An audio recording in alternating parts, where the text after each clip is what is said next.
আসসালামু আলাইকুম। চতুর্থ শ্রেণীর প্রিয় শিক্ষার্থীরা, তোমাদের ইসলাম শিক্ষা বই 2026-এর নতুন বইয়ে 6 নম্বর পৃষ্ঠায় দেখো, তোমাদের ছক দেওয়া আছে এখানে দুইটা, খ এবং হচ্ছে ঘ নাম্বারে। তো এই দুইটা ছক অনেকেই বলতেছে কীভাবে পূরণ করব। তো যাক দেখাচ্ছি কীভাবে পূরণ করতে হবে।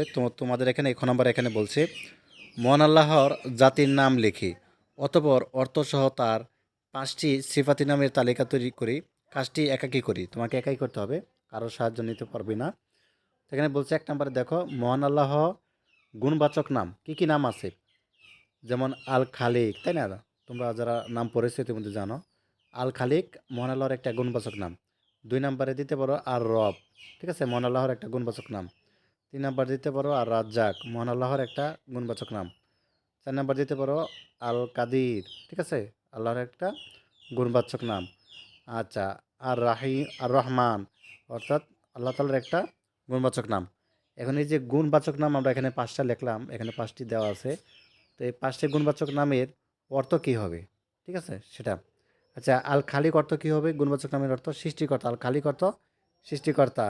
আর রব পালনকর্তা, রব অর্থ পালনকর্তা। আর রাজ্জাক এই 3 নম্বরটা, আর রাজ্জাক অর্থ কী হবে? রিজিকদাতা। আল কাদির মানে সর্বশক্তিমান। রাহমানু পরম করুণাময়, পরম করুণাময়। তো যাক, এভাবে হচ্ছে শখটা পূরণ করে ফেলবা, এটা দেখে দেখে সবাই।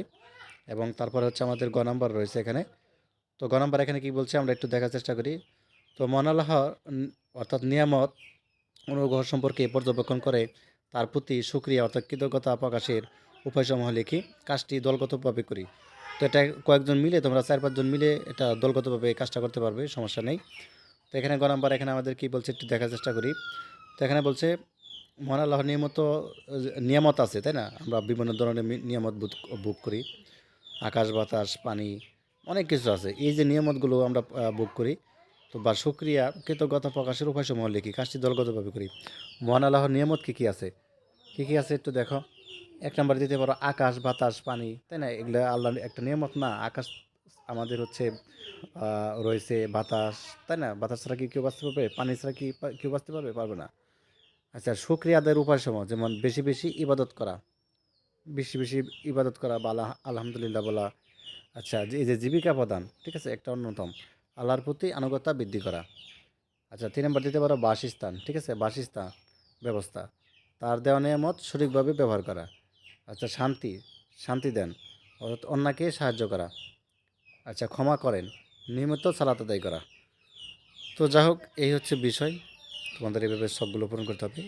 ধন্যবাদ সবাইকে ভিডিওটি দেখার জন্য। আল্লাহ হাফিজ।